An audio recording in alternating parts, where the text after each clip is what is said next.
Welcome to Queer Next, the podcast that puts the yeehaw in y'all means all. I'm your host, Beck. And I am your host, Dash. Welcome to today's episode.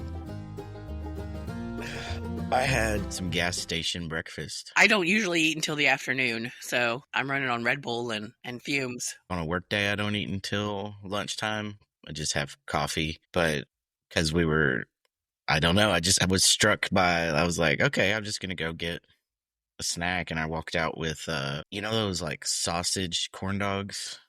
Mm-hmm. Yeah. You dip in syrup. Did you ever eat school breakfast?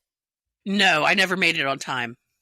I've been a late person my whole life. It is what it is. I don't remember them having breakfast at Jellicoe, but when we transferred to Williamsburg, they had breakfast at school. If you got free lunch, then you got like reduced breakfast. So it was like 30 cents for the breakfast pizza, which I'd never seen before. And I was just like, it was the most delicious thing I'd ever had. Breakfast at my school was a honey bun or a super bun and chocolate milk and send you on your way.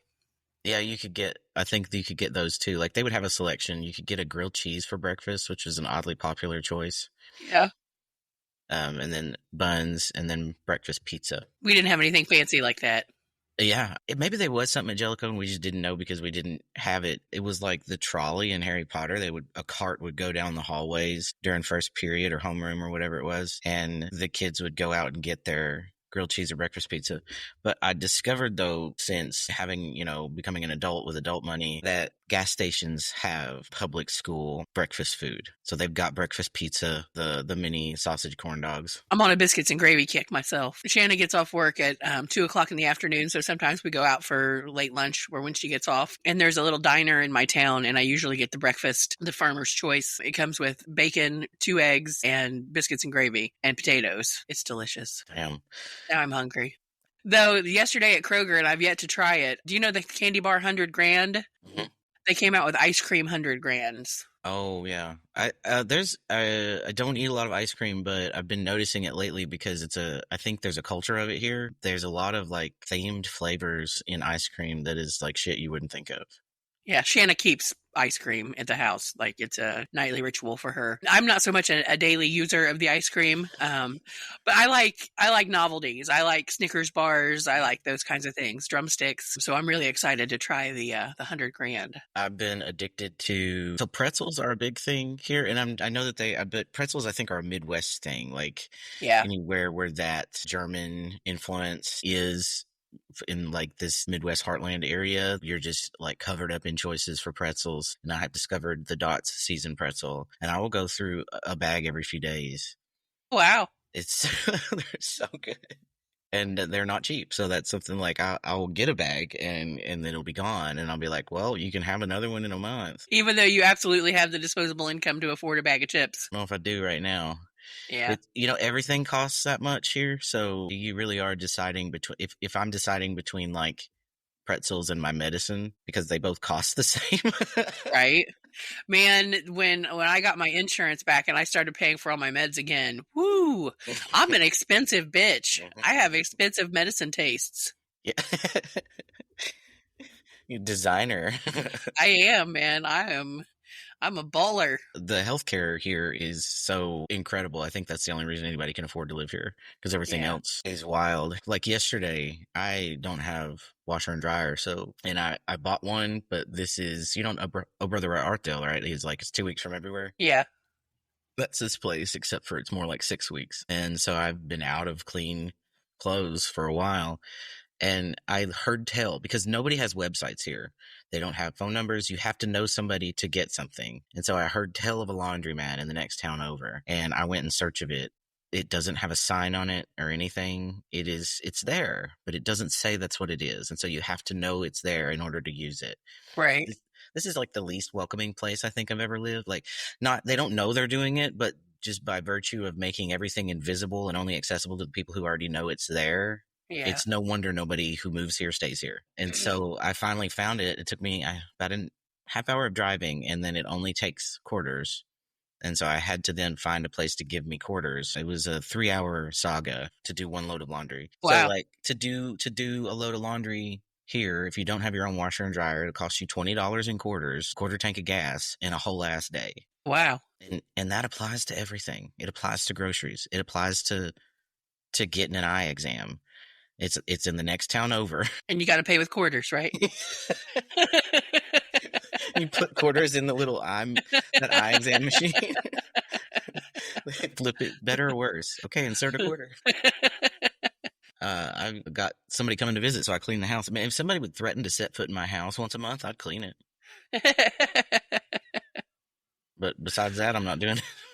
Yeah. You would think I would be doing more cleaning, but I'm absolutely not. I'm just basically camping out on the couch and using my computer 24/7. I'm doing a lot of grading. I got offered another class for the next semester, and I don't know if I'm going to take it. I don't know if I can teach 5 classes. That's a lot. All at the same place, or? No, 4 at the university I'm at and 1 online.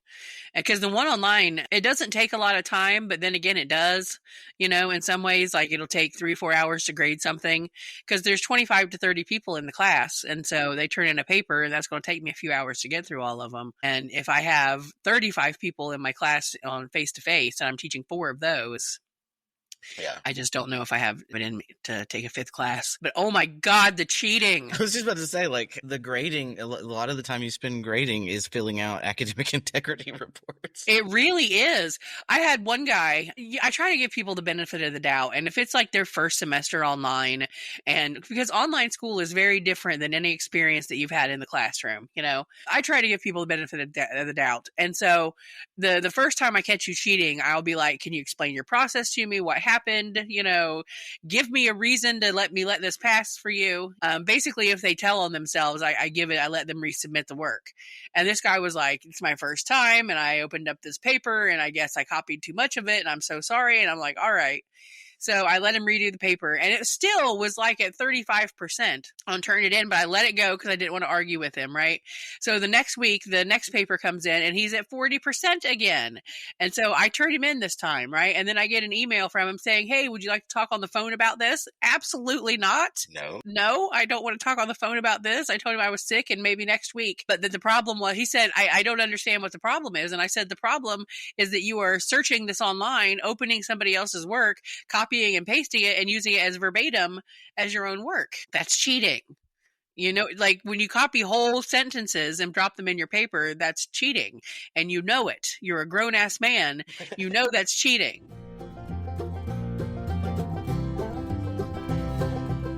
My first time, like being in grad school, right, was my first time ever dealing with this kind of thing. And so I understood what I couldn't do just because I was not a fucking idiot, but I didn't understand the system itself. And so we were doing revisions to something that had already been submitted once, which was a thing when my master's program was English, ton of writing, submit one paper, get marks, comments on it, and then submit it again. And so I didn't know that meant that work was already in that system. So when I submitted it again through Turn It In, it got like a 98% hit on it.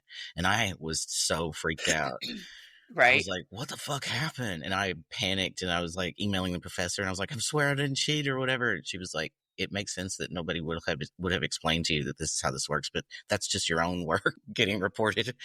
I'm glad they calmed you down. Yeah. I think that like the program I went to for my master's was a really good place for somebody like me to wind up who didn't know anything about how that kind of thing worked. Like they were used to dealing with students like me who were first generation or taking unusual paths to completing their education. I felt a little more like empowered to ask questions that would have felt really stupid to ask in the PhD program. See, I felt I didn't get that kind of guidance. I did the same PhD and MA program, and as a first generation, the MA they weren't very cool about giving you a lot of information. You had to figure it out on your own, and so I made a lot of mistakes, especially in my master's program. But you live and you learn. Yeah, I mean that's pretty much the only way first gen students learn is by a series of like panic-inducing misunderstandings and just from falling on your face. Yeah, that must have been that was probably a very different experience than what I had. Yeah, I'm sure it was. I feel like we're doing the heavy lifting already this morning. What do you mean? I just feel worn out and it's so early. I know. Lately I've been like, I'll just crash out like at lunchtime. Then I'll think like, I'll have to take a nap when I get home, but I can't nap anymore because I'm 100 years old. Yeah. And so, like, you used to, I could take a nap anytime I felt like it. I would take 2 naps a day, not even 5 years ago. Take one at lunch and one after I get off of work. Well, Shanna gets off work, like I said, around 2, but she has to be at work. She has to be at work at 6 o'clock, and it's a half an hour away. So she leaves here at like 5:15 in the morning. Yeah. So she gets up around 4:30, and I sleep as if I get up at 4:30, and then I sleep till 10. It's pretty fabulous, honestly. I'm trying to fill my sleep hump like a camel. Trying to get it all stuffed in there, so when school starts, I'll be running on full. Becoming a morning person was not. I didn't think that would ever happen to me because I was constantly somebody who couldn't wake up in the morning. That's me. And all of a sudden, well, I got my CPAP machine, and then I got some help for some mental health issues, and all of a sudden now I'm sleeping at night and waking up in the morning. Nice. Yeah, and I was like, this must be what those people who can do things feel like. Is this what they have? Like, this is their secret? Good sleep and mental health? Who knew? I mean, because if I try to like think of like what like my understanding of how to take care of myself was and just where I was mentally 10 years ago and put it in what I'm having to deal with now, I would just give up. Put me 3 years ago, and I still don't know how I made it through all that shit. Mm. Like, and my therapist keeps, when it's time to reschedule, she was like, do you want to reschedule? As if I'm done. And I find that pretty interesting that, everything that I went through, there's a lot of crazy this lady is overlooking, is the only thing that I can figure out. That might not be a good fit. Well, I've been with her for a couple of years, but I feel like she thinks that I'm done because I'm not sitting in dark rooms and crying all day every day anymore. I've still got issues. They're just not so grief based. For the listeners, I lost all 3 of my parents in an 18-month period. And so I went through a lot of grief and, a lot of therapy, thank God. It was a pretty dark time for me, but, I got through it. I got through all of the stuff that came with it. I don't think you ever get over your mom dying, ever in your life, no matter what. That's not, I mean, everyone I speak to who has experienced it, they don't talk like it's going to ever be something they're done processing or feeling or thinking about. It's the weirdest kind of loss because you are literally made of her. Your source material is gone, And to have that like external referent for what you're experiencing or how you're responding to things. I called my mom every day. Every day I called my mom. She wasn't always up for a conversation, but I still called every day. She died of depression. That wasn't the actual cause of death, but she died of depression. And so that's one of the reasons I try so hard with my mental health, because I've seen what can happen in my family if you don't.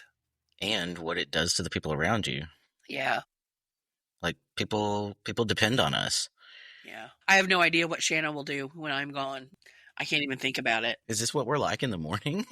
Maybe. We're retrospective and fun as hell. A little morose. Yeah, I like to wake up early and think about death. I would die. If I had to get up and leave for work at 5:15 in the morning, I would literally just die. I'm not that kind of morning person. I'm not the kind that like gets up and is like, I can't wait to shower and walk outside. I'm gonna get up and fuck around on the computer and watch YouTube kind of morning person. Yeah, I don't know what I'm more of a mid-afternoon tired pigeon kind of person. I'm not really a night owl, not a morning person, not a morning bird. Afternoon tired pigeon. I like the thing of Wenda that you put up, my avatar. Well, who was it that drew that? We need to give credit. My friend Allie Hicks. She drew the Wenda fan art. Yeah, that's incredible. Yeah, I made us some new avatars, listeners. So look for us on our socials. You'll see the cutest dog that has ever lived. She's half pug, half Yorkie, so she's a porky like her mommy. We're the same breed. It within like 101 Dalmatians. They do that montage where people look like their dogs. It's been so long since I've seen that movie. I don't know, but probably that sounds right. I think it's the opening montage. We have the same color hair, Wenda and I do. My hair is pretty much all it's gray now too, but it's been gray for so long, and I don't know if people really notice because it's such a strange texture. I don't know if this is science or what, but because I didn't start to grow facial hair until my late 30s, early 40s, because I transitioned really late in life. It's not gray. It's not silver. It's like it's pretty dark brown with some red in it. You know, it's like a Viking beard. And then the top of my head is fucking white. And it looks like I dye my beard. Oh my God. As a wedding photographer, one of the funniest things I ever saw was the groom dyed his goatee the night before the wedding, Oh, and he didn't do the rest of his hair. So he had this solid black goatee on a salt and pepper head, and it looked hilarious. that is a You look. saying that, it really, like, we had to Photoshop some gray in there because it looked so bad and unnatural. Oh, that was nice of you. Yeah. One guy pissed me off one time, and in the final pictures, you had to look real close to see it, but I put a booger in his nose. Don't piss off the photographer, is all I'm saying. I can make you look fat, or I can make you look fabulous. The help in general. Saying. Don't piss off anybody that's helping you do something like a wedding. That made me laugh for days. Just knowing it's out there. Yeah. Yeah. That would just be incredible. I do the dumbest shit. You have to have fun. Yeah. All right, let's give this wheel of what have you a spin. Oh, good Lord. It has landed on church. Oh, church. Yeah.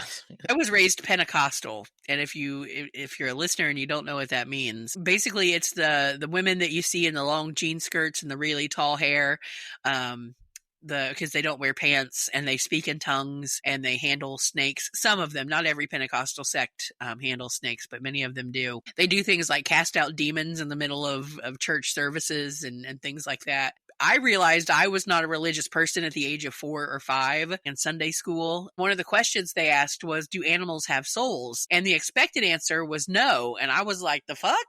Like, even at 4 or 5, I had an animal and I knew they had a soul. And I was like, nope, this ain't for me. Well, I have questions. I mean, I think I have dogma questions, though, about Pentecostal. What do they handle the snakes for? Like, what do the snakes do? It has something to do with the representation of the serpent in the Bible. I'm not exactly sure. Like I said, I got out of that shit very young. Is it like a purity thing, maybe?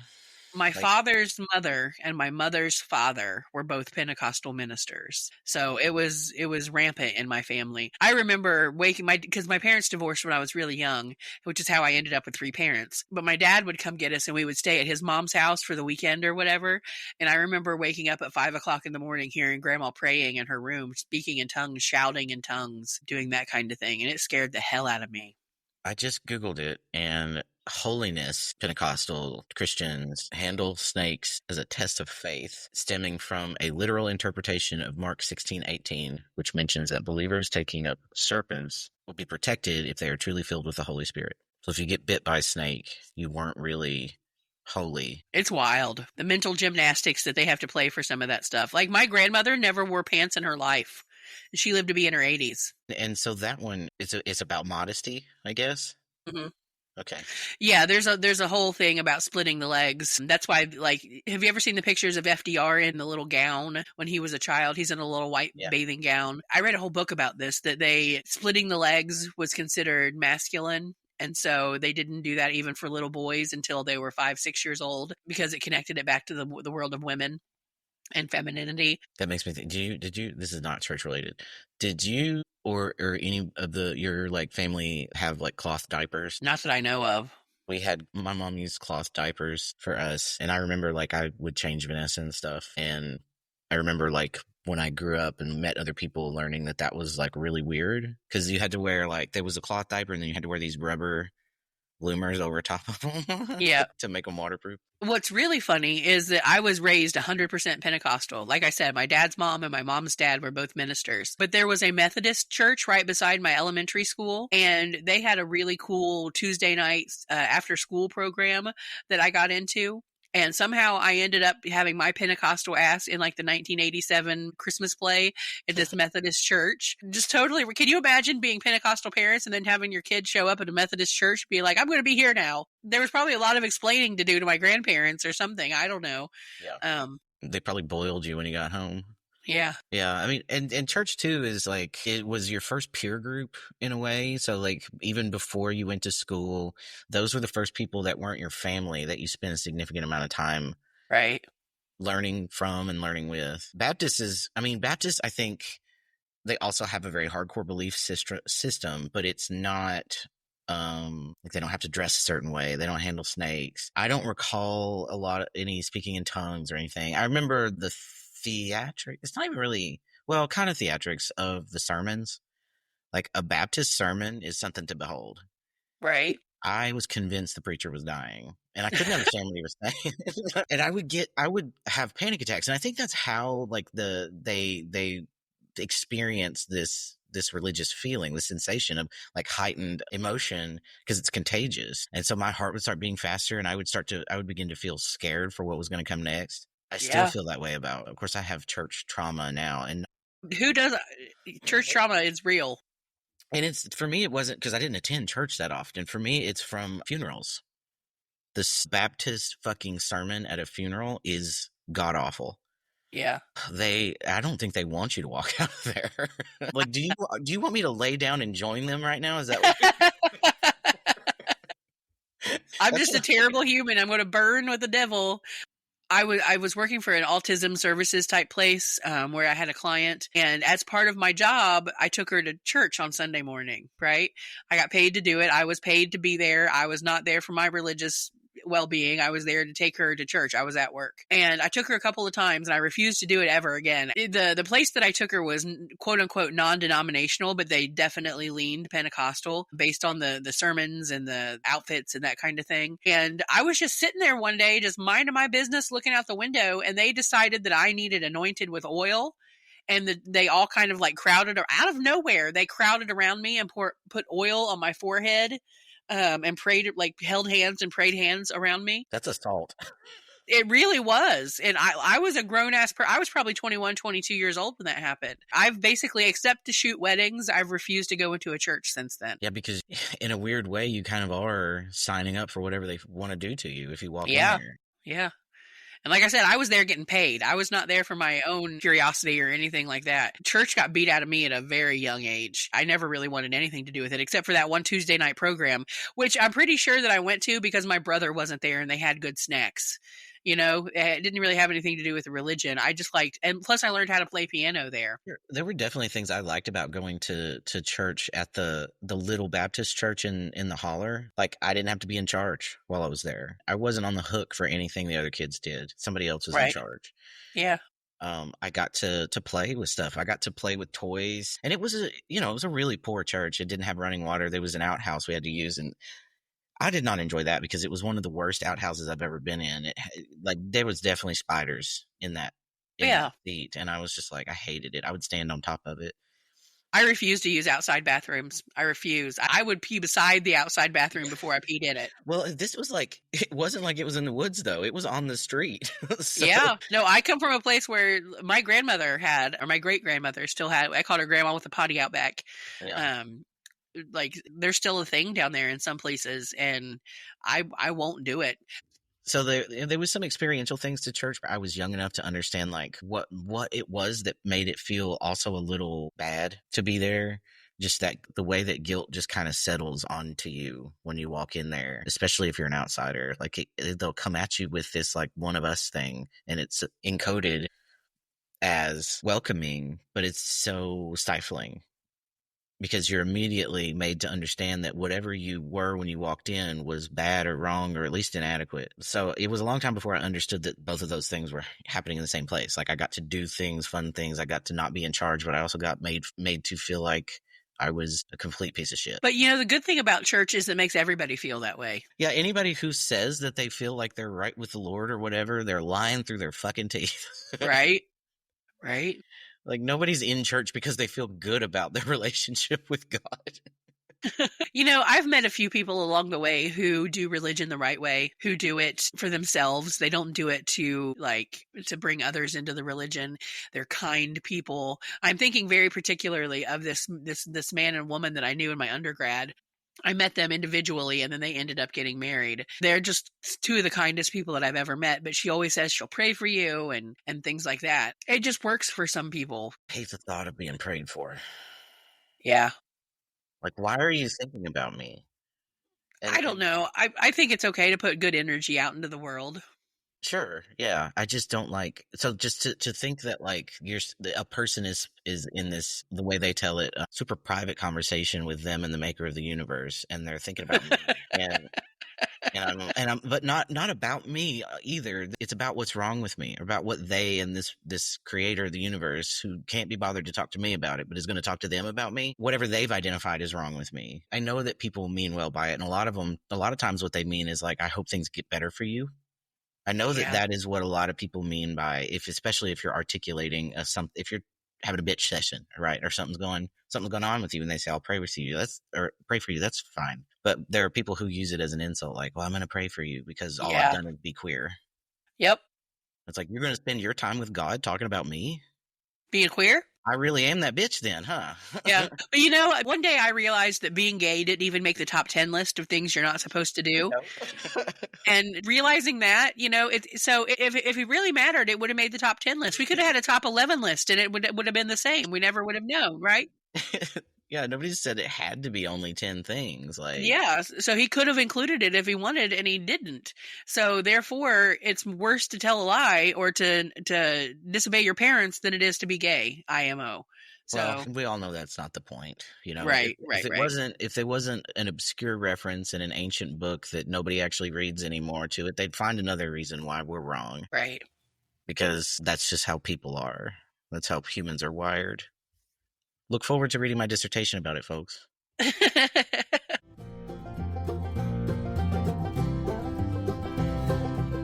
I mean, going back to like church being also kind of it's not a third space, but it afforded some third spaces, because there was the times that you had to sit in congregation, and then there was the times when the kids were let loose to do stuff just as kids. And so there was a dual role of church being like, okay, it's going to indoctrinate me and teach me how to be what they want me to be, but I also get to be a little bit freer here than some places. Yeah. There's just a brief moment in every Sunday. Sarah, the head of the department where I work, is a Sunday school teacher at a Universalist Unitarian church, and that blows my mind. Well, those folks, though, that's kind of, I don't know what you would call them. They're just shy of what the Satanic Temple is doing in terms of parodying Christianity for the purpose of still trying to do some good in the world. Right. It just blows my mind that they call it Sunday school and that she is a teacher. They still call it that? Yeah, she's the only person that ever made me blush during sex ed. That's all Yeah. That is pretty crazy, yeah, to think that those two knowledges are coming from the same person. Yeah, exactly. Like, what is she teaching those children? I think, don't they have like the 7 doctrines or something? I don't know enough about it. I know they have a program called OWL, called Our Whole Lives, where they teach consent and sex ed from like elementary school age, which I advocate when I teach sex ed, because you have to give power to little kids, right? If the 12 and under set are the most likely to be abused of any population out there, if they don't have words for their body or words for what are happening, they can't tell you. My sister and her husband, I almost said her brother-in-law, my brother-in-law, I didn't know they were doing this, because why would they consult with me about it, right? But when they were raising my niece, they apparently created a system of communication with her from the moment she began to speak, in which she could assert a boundary of like, I don't want to be touched right now with anybody. Yeah. And that's what we're talking about with it when we talk about sex ed for little kids. It's about bathing suit parts and being able to tell Uncle Bob that you don't want a kiss or a hug or whatever it is. You don't have to say, well, children, this is a penis and this is a vagina. And when they go together, you save that for the elder years. But there's lots of things that you can do to equip children with good tools, It's simply like indicating that it is within your rights as a person. Everyone has this right to say, this is mine. This whole piece here is mine, and I don't want you to touch it or come near it. And that you can say that to anybody. You can say that to daddy or mommy. Yep. And so I saw them do this one day, and I was just like, that's incredible. How does she know how to do that? Because she was like maybe 3. She was just like, I don't know. I read a book about it. She's a librarian. That's awesome. Yeah. I love a librarian. Yeah. I love the library with my whole heart. Mm-hmm. Oh, God, yeah. Talk about a space where you could be free. If they try to introduce libraries today, it would be like the liberal plot from hell, Socialism. Like, yeah. I'm so thankful that we have them. Yeah, my mom worked in a library. She had a ton of part-time jobs because his job was like super all the jobs he had required him to work, 14 whatever hours a day. So her jobs would be like multiple part-time jobs, and one of them was at the library. And I love going to work with her at the library, Angelico, even though it was mostly full of bodice rippers, because all they had was what would get donated.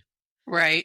So it was the Bible and bodice rippers. I don't judge people by what they read at all until my stepmother told me that she reads the genre where they have mail order brides. That's her entire genre that she likes to read. No. And I was like, wow, okay. I mean, we're getting into the weeds here, but there's a whole lot of really cool scholarship and content out there on why people, particularly people with disempowered or marginalized identities in wider culture, enjoy engaging in SA fantasy, or just enjoyed being dominated and stuff like that. And it is, it doesn't make them weak or slaves or make them damaged in any way. It's just that's not something they can safely engage in real life. Yeah. Because they can't trust anybody. But in the book, they can trust it.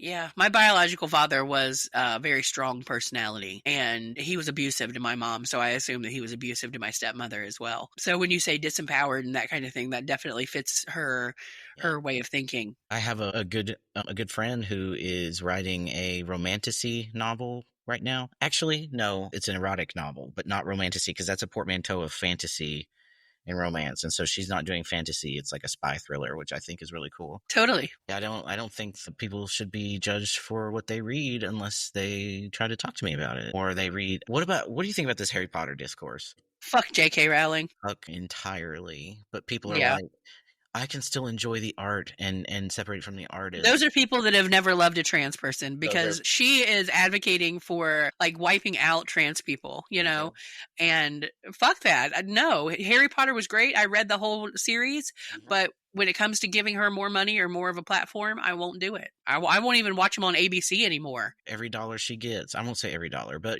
any given dollar she gets, any given dollar you give her could go towards attempting to eradicate trans people. It's like eating at Chick-fil-A. I won't do it, because they give money to the eradication of gay people. And so I won't do it. And so just like JK, I love Harry Potter, but it's gone. It's dead. It is gone. And also like this idea that you can separate the art from the artist while the artist is currently alive, actively campaigning to eradicate a group of people. I'm suspicious of anybody who says that they can do that, right? Because I was a massive Potterhead. I still win Harry Potter trivia every time. I've read the books literally hundreds of times because it just they appeared at a really shitty point in my life, and they were something to latch onto. And now I will never touch them again because they're associated in my mind with this bitch.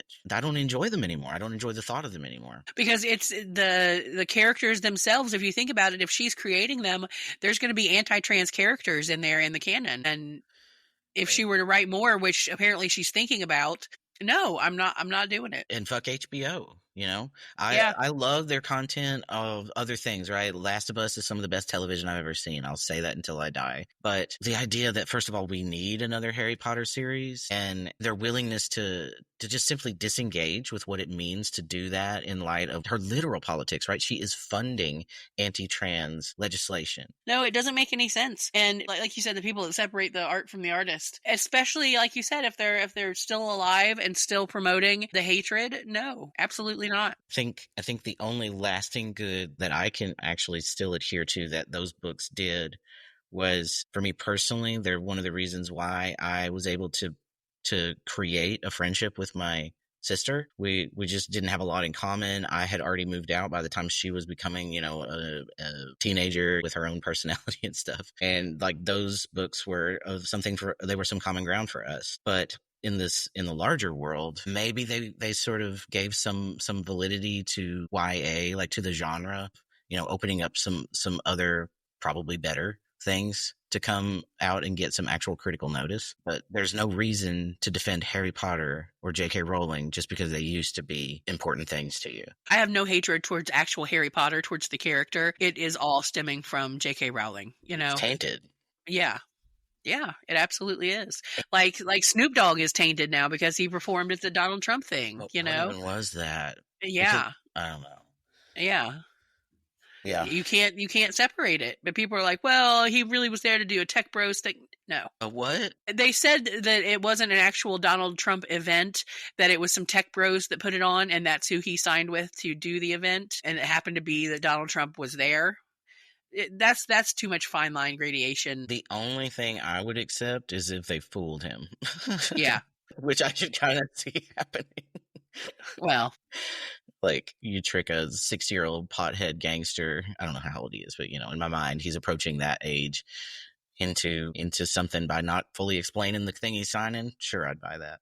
Snoop is a grandfather many times over. Yeah, I bet.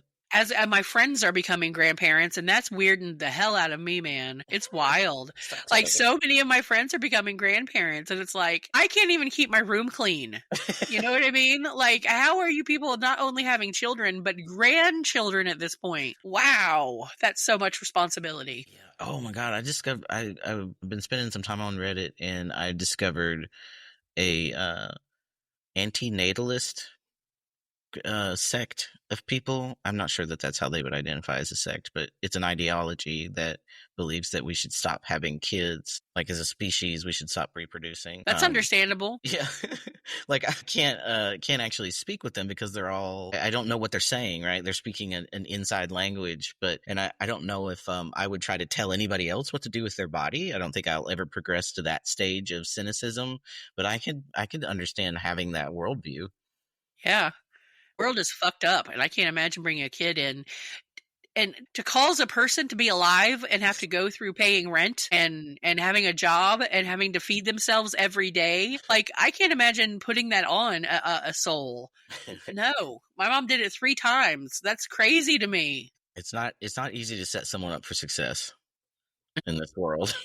But also, babies are just so sweet and dirty.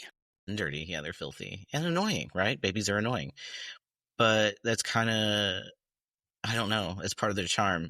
I can see how people also get sucked into that. They're like, oh my God, I want a baby. Oh, I love me a good baby. Yeah. I'm not going to say that, but I can't imagine bringing one into the world and then being responsible for it and watching it cry and be heartbroken and get into accidents. And oh God, no. I stress enough about my dog, and she never leaves my side. Yeah, I think it's probably best for everyone that I didn't reproduce, but I think that it's still probably generally a good thing that there are folks out there doing it. Yeah. Yeah. And, it's surprising to me how many gay people reproduce. Like, people think that, oh, but you're gay, you can't have kids. So many gay people have kids. It's crazy. Almost anybody whose reproductive parts are in working order can reproduce. Yeah. It has nothing to do with your identity. It has nothing to do with who or what you prefer in dating practices. It is simply a matter of, does this work? Am I in the mood to do that with it? Yeah. Or even if not, is there a bank that supplies it? Mm-hmm. Yeah, that's a whole industry. Yeah, I have several friends who have conceived through donor I thought semen. about donating selling, I guess, my eggs, because you can sell You them. have to go on estrogen and all kinds of stuff to do that. Well, yeah, I'm not going to do any more, but I did consider it there for a while because it was paying like tens of thousands of dollars. And so I was like, well, hell yeah. But you do have to like wreck your body to do it. Yeah. And so I became less interested because I'm not a fan of discomfort. Yeah. I don't meet any of the requirements. I don't think. I'm not thin. I'm smart, but that's about it. I don't think I got as far as looking into the actual requirements. Well, they want you to be like a college graduate and, which I finally got there. But when I was thinking about doing such things, I was not a college graduate. Interesting. That's a very classist. When you're broke and you're trying to, sell anything that you got, and I knew I wouldn't be using them. Yeah. But it excludes the people most likely to actually need funds for something as drastic as that. Like, a broke person is probably not that. I mean, now it no longer matters whether you have a degree. You can be as broke as you want. Yeah.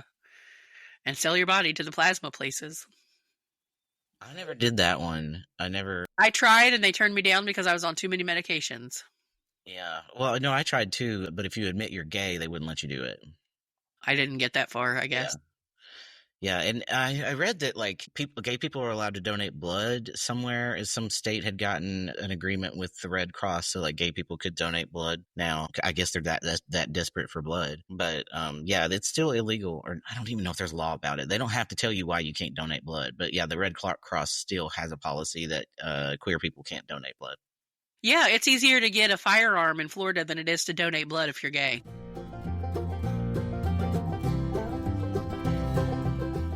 Have you read that book, And the Band Played On? No, but I've seen there's a movie version, isn't there? This is the story of, I mean, largely about the beginnings and the way, the unfolding of the HIV epidemic. Yeah, I see a movie here. Yeah, I think there is a movie.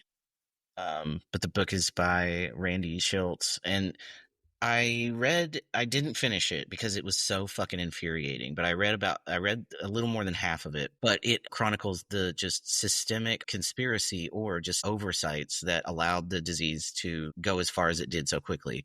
And it was the Red fucking Cross. So like the first gay parade, I think is actually what they called it, was in San Francisco in 70, it might have been 76. It was mid 70s. And the Red Cross learned that that community was very altruistic, was very like interested in investing and doing good. And, you know, there were a lot of successful fundraisers collaborating with that event very early. And so the Red Cross got involved, and they got, I think the book said somewhere around 5% of their total donations for the year from that particular event, because everybody was just rolling up their sleeves to help. And they noticed the anomaly. They had noticed the infection years before and didn't say anything because they got so much of their. Oh, wow. That's how people got it through blood transfusions. But we did. I just remember, you know, because we were kids when this news began to break. I remember people didn't really talk about the blood transfusion as much as blaming the junkies and the homos.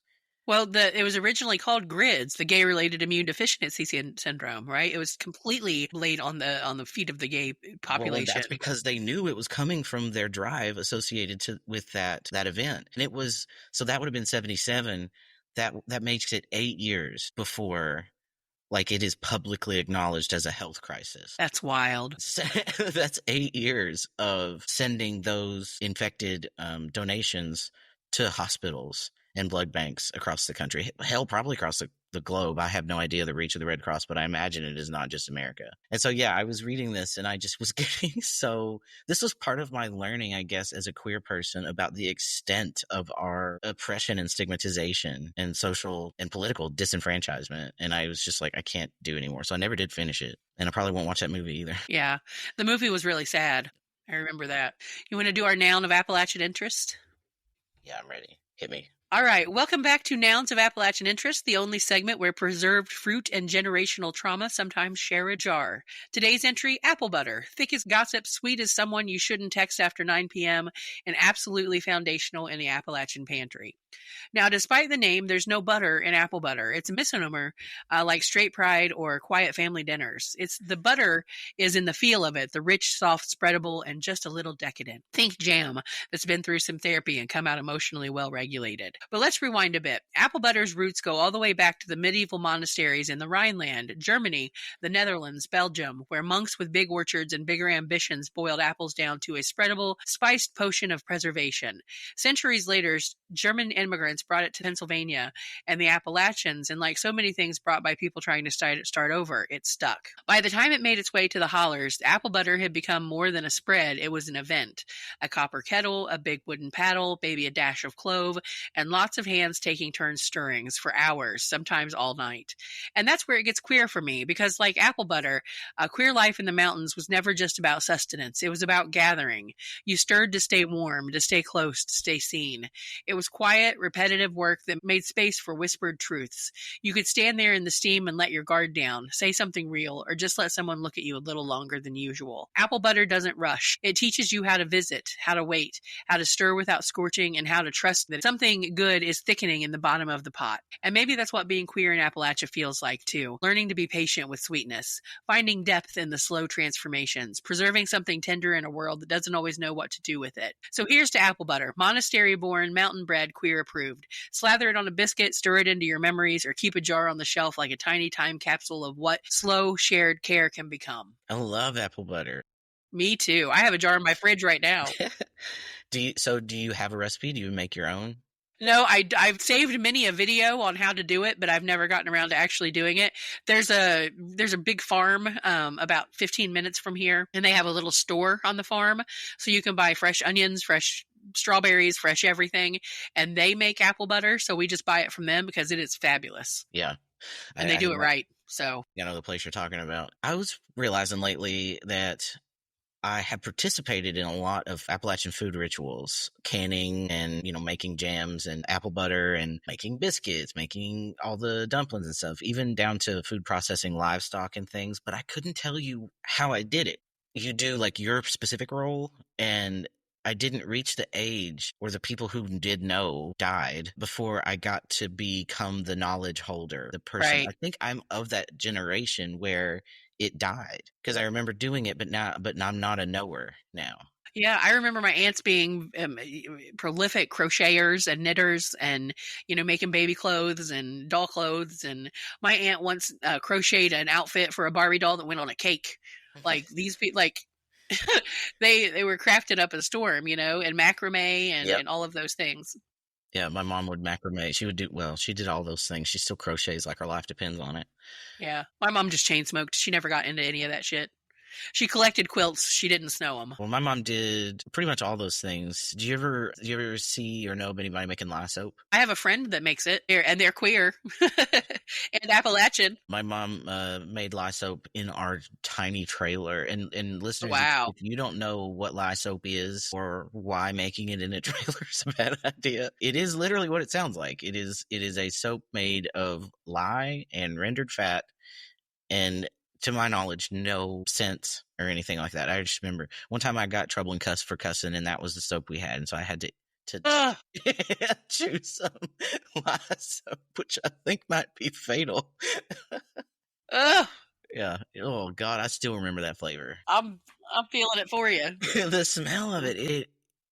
Our trail, it never smelled the same after that. It still smelled like that when we I lost bet. it. My mom wasn't a crafty person. She liked to buy things and decorate, but she wasn't a create it herself kind of person. Let me look up lye soap here. It's crucial to prioritize safety due to the use of caustic soda. Well, we opened the windows. Does that count? You guys were just blowing the roof off the place. And I'm looking at recipes now, and it's all got shit we didn't have. Oh, here's one: lard, castor oil, and lye. Yeah, that's pretty much it. My mom took castor oil to have me. I was a week late and she was ready to go. And so she took a couple of spoonfuls of castor oil and I was born a few hours later. Well, it's funny you should say that because our sponsor for this week is an Appalachian household favorite. Perhaps not anymore, based on some things we've learned about whether or not we should be using it for the shit we were. However, it is returned from the annals of history. Our sponsor for this week is turpentine. Ooh. Yeah, consider the space-saving innovation of a combined medicine cabinet, cleaning closet, and industrial chemical shed when you join tens of people across Appalachia in switching to turpentine. No other septic, medicinal, or woodworking agent is needed when you've got a mason jar full of that pungent liquid gold. There are 2 types of turps you can make yourself and one you have to get from your cousin Clem who works at the lumberyard. But no matter what you get, what stays the same is its source from tree resin, either tapped live or pulped, and its multifarious uses. Turpentine is an all-purpose industrial solvent, antiseptic, and flavor additive. It's also a cure for whatever ails you. Poppy's aching knee, rub some turpentine on it. Congested? Add some turpentine to boiled water and breathe the fumes. Kids got pinworms? Give them a thimbleful of some turpentine and castor oil and they'll be cleared right the hell out. Ooh. Have a hemorrhoid? No, you fucking don't, because if you did, Granny'd rub some of that devil ether on your rear end and you'd fly to the moon and back before you burn in the top. Some in the fancy world of doctrine will say it's not fit for half of that, but something that can light up both the dark of night and the seat of your britches can only be heaven sent. There simply isn't a problem turpentine can't fix, because if it doesn't work, you didn't live to tell about it. Turpentine is a proud sponsor of Queer Necks, even though they begged us not to. For legal purposes, listeners, please don't do any of that shit. Oh man, I never had to drink any of it, but yeah, we had to put it on stuff. People are still using it in the alternate health realm, making baths with it to try to ease pain from things like multiple sclerosis. And those folks go through it. So I don't blame them at all for trying damn near anything, and that doesn't appear to be something that's not safe. So if you think it might help, do that. I do remember using it for lamp oil. You can burn it. And we would put it on the cats when they got wolves. Wolves? You know what a wolf is? I have no idea. Oh, Lord. I'm about to traumatize you. Any livestock can get it, but it was just for some reason more common with the cats and dogs. It's a larva of some kind. I guess it's what we called the larva of flies. People still get it from bot flies and stuff in like the Amazon and things, but it's just a larva that the fly implants under the skin of the animal, and it eats the flesh until it gross enough to emerge. Sometimes it would be fatal for them because they got them in their necks a lot. But yeah, we would put turpentine on the wound. And even then, when I was a kid, I was aware like this has to be so excruciating for this animal, but it would kill the parasite. I guess. We also like. I am traumatized. I'm sorry.